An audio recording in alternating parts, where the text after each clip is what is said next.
Well, honestly, I don't know why I'm putting on a Manchester United jersey. Well, they are the rave of the moment. They are unbeaten in year 2026. Fantastic performance over the weekend against Crystal Palace. But the games are coming fast and thick. We have games this week on Tuesday and Wednesday in the Premier League. The weekend is over, and we need to look forward to games coming up on Tuesday and, of course, on Wednesday. Welcome to another edition of Sports Hangout, where we give the latest coming from the ever-busy world of sport. We want to talk about the fixtures on Tuesday and Wednesday in the Premier League. Interesting fixtures. The battle continues between Arsenal and Manchester City. And, of course, the race for the top four, as the case may be, is also becoming very hot. Chelsea lost over the weekend to Arsenal. They want to redeem themselves this Wednesday in the Premier League. Let me run through the fixtures that we want to talk about. Wolverhampton Wanderers will take on Liverpool. Well, Wolves, giant killers, but they will be relegated most likely with their giant killing skills. Wednesday, Brighton will take on Arsenal. Manchester City up against Nottingham Forest. Aston Villa up against Chelsea. Wow, more problem for Chelsea. Newcastle United against Man United. I think this is a point where maybe Michael Carrick will get to lose his first game as United manager. I'm just saying. Tottenham also will take on Crystal Palace. Let's start with the game on Tuesday. Wolverhampton Wanderers up against Liverpool. Liverpool have been very impressive of late. And then over the weekend, they defeated West Ham by 5-0. But they are going to the Molineux and against Wolverhampton Wanderers. Yes, you could say it's Wolves, but Wolves played a 2-2 draw against Arsenal. And they've been getting some decent results in recent times. But too late, too little for them. It's likely that they are going to be relegated. But against Liverpool at the Molineux, what do you expect? Like you said, they've been getting results lately, but, it's almost too late. Yeah. Almost too late for them. And they are about 6 points off the nearest to them. That's Burnley. That's tough. And even Burnley will be relegated. And they are 12 points behind West Ham United in 18. That's 4 games, right? 14 points behind Nottingham Forest. So they need. That's if you look at 14 points, you've got to lose 4 or 5 games, and we've got 10 games left, which means that's going to be a huge thing a huge collapse for Nottingham Forest to lose 6 games for them to get relegated. But in the Premier League, you never can say never. If they do get a point or do beat Liverpool, I think he might begin to. You see, they might start believing that they can escape relegation. Football is majorly psychological than you really playing on the field. It's how you've won it psychologically that matters. That show what you do on the pitch of play. And if Wolves do beat Liverpool, it means that they're going to play against other teams. Yes. But then those teams are going to begin to take them seriously. Definitely. And then when they begin to take them seriously, there may be a panic button.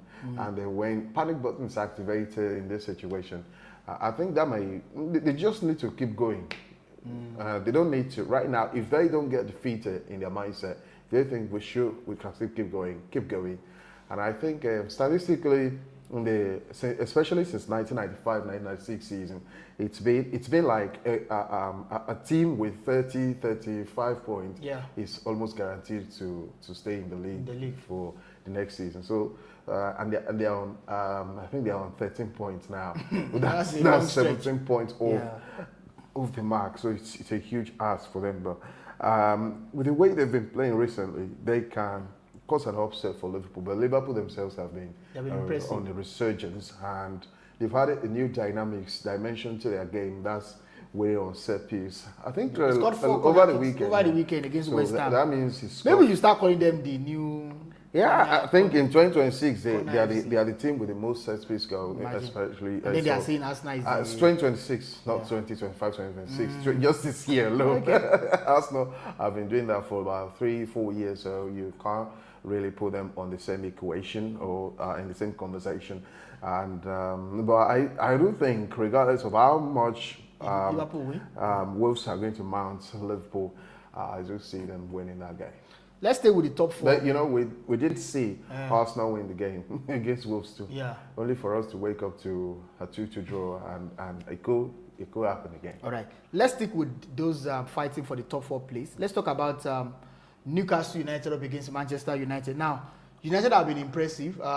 They've won practically all their games in 2026 apart in the Premier League, apart from the 2-2 draw against. They're only playing in the. Why do you have to keep? You know, Okay. you just you like hitting some jabs. they are playing only in the Premier League. What you have? But they played the FA Cup earlier this year. Okay. This thing FA Cup. Let's talk about United. They're playing away to Newcastle United. It's going to be very tough because it's at the St. James's Park. It's going to be interesting.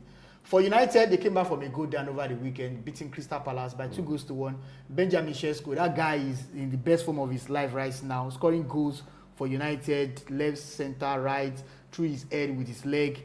I mean, it's been fantastic for Manchester United. But they're playing away to Newcastle United at the St. James's Park. For United, they are third on the Premier League log right now. They've been able to displace Aston Villa. Yeah. They had only third because of a superior goal difference. It's not as if they are better than Aston Villa. But they're playing against Newcastle United away from home on Wednesday. Do you think that Michael Carrick will lose his first game? I don't understand your concept of it's not as if they are better than Aston Villa. No, okay, maybe. Okay, they are better. That's why they are ahead of Aston Villa. A team that's been struggling, to find a win. I think they've only got one win in the past 3-4 games, and here you have a team that's got 3 wins in past 4 games. Wow. So who do you say is better? They are better. But they're playing against. They were 11 points ahead of us before Michael Carrick, and now we're on the same point. So that tells you how bad they have been. I'm talking about Aston Villa. They've been very poor. You can't say you really can't say it's not like Man United having. And Newcastle United. Will Carrick lose his first game? It's a battle between 2 Uniteds, and Newcastle themselves have been really. 2 United. One is playing the Champions League. The other one is not playing the Champions League. If you say 2 United, but you know that one is in the Champions League, the other one is not in the Champions League. Do we have to go there? No, I'm just saying. Do we have to go there? No, there's no. I don't. But you are both United, but one is in the Champions League. There's no problem. Okay. We will be here. We'll be here. We'll be here. And Newcastle themselves recently they've had mixed results. Yeah. And some games you expect them to win, they've lost or drawn the game, and but they're playing at home. They're that should count for playing something. At home, yeah. They played at home to Everton. And they lost. But to lose 2 games consecutively at home, that's the bother now. That's the worry. But I think most times when I've worried about teams, it seems that worry doesn't come to pass. Yeah. I was talking about Chelsea being the thing against for Arsenal, and of course it wasn't easy. It was very tough. But so I think Newcastle United, they are difficult to play against. They've got really good results against Man United in recent seasons. Yes. And I think it's about just this season. At Old Trafford, we beat them first leg because there was a change in formation and all that. So people say that was they're a dynamic team. They've got really good players. They've got quality in that team. And Man United themselves, it's going to be an interesting game. But one thing you should know is that Man United, when they're playing against the top 6 or supposed a big team, they always seem to have this gear turned up. And I think we all know that when they turn up that gear, it's difficult for teams to stop them, and because they are really wonderful side, especially going forwards, it's dynamic, and based on that, if they do turn up, I think we're going to be Newcastle United again. Yes, we should capitalize on their performance recently, and we should try and do it. I mean, third position is the best United can get this season. In fact, that's Man United. It's the first time they are in the top 3 since May 2023. Wow. That tells you something. That's almost 3 years ago, and so I think we're going to have to do it easy. Now let's talk about another team, Aston Villa, up against Chelsea. Now Villa, they've lost their third spot now to Manchester United because they've been dropping points. They are playing at home to Chelsea at Villa Park. For Chelsea, they have a problem of their own too.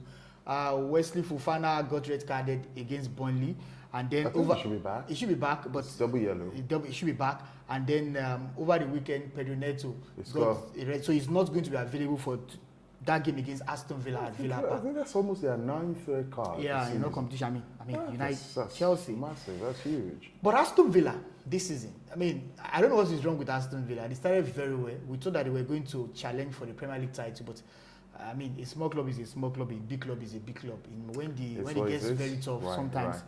But they're playing at Villa Park against Chelsea. What do you think? I mean, do you think Chelsea will get a win in this game? Because Chelsea, they also need a good result. They're outside the top 4. And if they continue losing games like this, by the end of May, because they're still going to play against Man United, they're still going to play against Manchester City, they'll be out of the top 6 totally. So against Aston Villa at Villa Park, do you think Chelsea will get 3 points away from home? Against Aston Villa at Villa Park, it's going to be difficult. It's really going to be difficult for Chelsea. Chelsea, they've been, I don't know, the performance this year, well, they've been great sometimes. Yeah, under Liam Rossinion. It's just that discipline record is just bad. It's bad. It's like there's no leadership in that team at all. And yes, I think for Aston Villa themselves, they've been poor recently. But then when you have 2 poor teams coming to play each other, one must certainly win. But I Chelsea could win. They win games like this. I mean, they have a way of making 3 points. I think Villa have a way of playing Chelsea to get results. I still give it to Aston Villa, really. I still give it to Aston Villa. So you think Aston Villa? I think Aston Villa will win, or at worst, they could come up with withdrawal. Okay. Before we go into the title contest, let's talk about Tottenham Hotspur. They are playing at home to Crystal Palace, and I'm sincerely worried for Spurs, because they lost over the weekend to Fulham. They're playing another London team in Crystal Palace on Thursday in the Premier League. They're playing at home. They're just 4 points above the relegation waters. If they lose this game, they might find themselves in a position they don't like. They are winless in their last 10 Premier League games. I mean, that's the relegation form, to be honest. They're playing at home to Crystal Palace. Crystal Palace lost narrowly to United over the weekend. Do you think Tottenham can get back to winning ways? Well, I just feel for Spurs. It was Arsenal, then Fulham, and now Crystal Palace. 3 London teams. Yeah. We're playing against 3 London teams and 3 really good London teams. Their manager has not experienced any new manager bans. Crystal Palace themselves, they've been fantastic this season, but at the stage they've dropped form. Yes, playing in the UEFA Conference League and in the Premier League, and of course some other cup competitions that are taking a toll on their performances. And you know, when they scored against Man United, I had to believe that they were going to drop that form. They couldn't keep up with that momentum. And 30 minutes into the game, you saw they lost momentum, and Man United came back right there. It shows that fatigue is there. But against Tottenham, who themselves don't have the energy. So I think, Crystal Palace. I don't think Spurs are going to come up with anything right now. I don't think their losing form is going to stop anytime soon, because it doesn't seem like they've got a solution to questions being asked by teams from them. So I really don't see them causing anything right now. All right, let's talk about the fixtures relating to the Premier League title contenders. Brighton will take on Arsenal at the Amex Stadium on Wednesday. It's a potential tough game for Arsenal, but Arsenal did a good job over the weekend, beating Chelsea at Stamford Bridge against Brighton at the Amex Stadium. Interestingly, they've beaten Brighton as well twice already this season. One was in the Premier League game, and then the other one was in the English Football League. So they knocked out Brighton 2-0 at the Emirates Stadium in the Carabao Cup. So they are meeting Brighton for the 3rd time this season. This time around, to be at the Amex Stadium. Brighton, Arsenal, Dan Welbeck is back for Brighton. I mean, it's a game that Arsenal fans must be wary of, because Brighton is a team that could shock anything. Because they've got quality. Right now, no game. The thing is, you know, when you're fighting to be a champion, there is no game that comes easy for you anymore. And now, why is that? It is because it's not because you are a different team from the team that's been winning consistently, especially from the beginning of the season. No, it's because you see that you are close to the title. And that's like more psychological than physical. You are close to the title. You don't want to, every game to you count. It matters. Like a cup final. You don't want to lose. You don't want to lose out on the prize that's almost within your grasp. Drop points or lose the game. Either way, if you draw, lose, you are dropping points. Yes. That's the situation Arsenal are right now. And but if they want to really prove that they've got the mentality, if they want to win, they really have to prove to us that they've got the mentality to go and win. And every single game counts for Arsenal right now. And it's because the pressure is on them. And that's why the psychological part is this pressure is huge on Arsenal. Every team that wants to play them right now know that they are going to play against a potential champion. Definitely. And so they don't want them to, it's like, we're going to die. We're going to... Period of spoiler. So it's that situation that Arsenal found themselves right now. Against and Brighton. it's really going to be difficult for... Now, we don't know if Declan Rice will be especially fit for that because game. I think they are going to play Brighton at home. Yeah, they're playing away at the Amex Stadium, the American Express Stadium, Amex Stadium. It's going to be really tough for Arsenal. It's going to be really tough. And I think the Amex Stadium have been... it's not really been a hunting ground for Arsenal recently. We're getting mixed results in recent times. Yeah, Brighton, they have a way to do something at home. Although they lose at home too, it's not like they are invincible at home. But for when they're playing against the big six, the big teams, they like turning up. They like Brighton. turning up, and I don't think it's going to be different anytime now. So, but if Arsenal have got the mentality, they need to win because they need it more than Brighton. Brighton have got virtually nothing to lose. They are not going to relegate it. It's not as if they are going to Europe. And so that's even makes it more intriguing again for Arsenal. And if they approach it the way they did against Chelsea, Toby, it's going to be a different story. Brighton, they are... when we're talking about the dynamics of structure, they play like elite better team. They play like elite. Yes. They play like big guys. They want to show, when you're playing against them, you want to show you that they have the possession, they can play the possession. Yes, they can play you on possession, they can play you on counter. They've got players that can really upset you. And right now, I think that's the way they are going to approach Chelsea, Arsenal, and especially that you are going to play them at home. They want to show, there's this thing with teams, they want to, when they are playing at home, they want to show fans that we're not just a team that always try to, they want to entertain you, they want to give their fans something in return. And right now, it's going to be something like that for Brighton, and I really feel, I'm not optimistic for Arsenal, to be honest with you.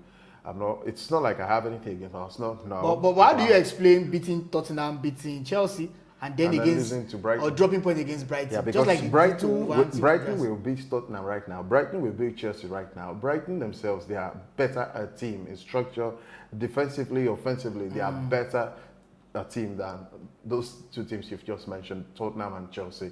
It's just as simple fact as that. Okay, all right. Let's talk about the last game. Interestingly, the game between Brighton and Arsenal, Man City and Nottingham Forest will start at the same time, 8:30 p.m. on Wednesday evening. So, I mean, if you're a City fan, if you're an Arsenal fan, you've got to watch it simultaneously. You've got to follow. Now, Man City will take on Nottingham Forest. Now, for Nottingham Forest, they are 17th on the log. It means that they are occupying the last hovering around.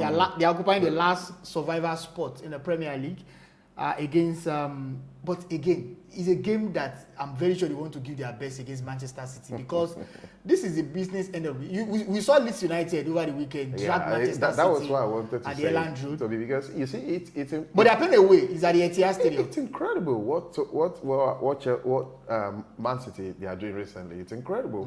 And I'm not saying their performances have been incredible. They've not been pretty, but they are winning games. The way they've been winning has been incredible. Yes, against Leeds United, I saw Man City hanging on for their dear lives. Yes. They were defending. Imagine. Now, I was looking at that team and thinking, is this a Pep Guardiola team?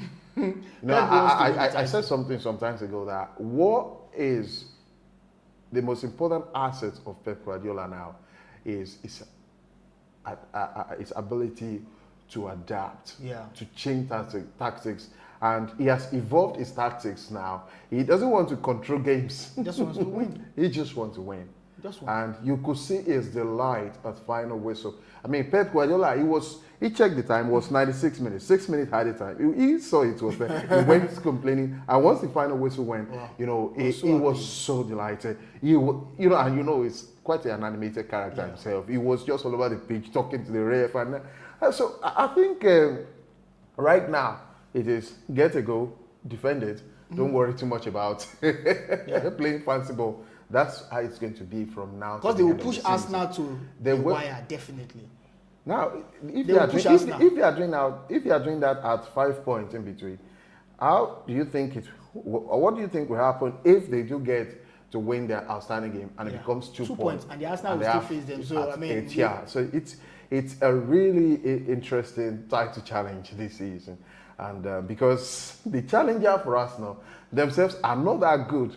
But they are still hanging on and managing to pull results. And it will be a great dent on Arsenal's credential if they do eventually lose out on this title to Manchester City. But Man City against Nottingham Forest, let me just say, they're not going to pose too much of a problem for Man City because they have a new manager now. They have a new manager, but he has been losing. Yeah, he has been losing games. But he's been winning the Europa League. We said Europe is always different from the league. Yeah. So and it's not going to honeymoon. He has no honeymoon to enjoy. New manager He's not even enjoying bounce.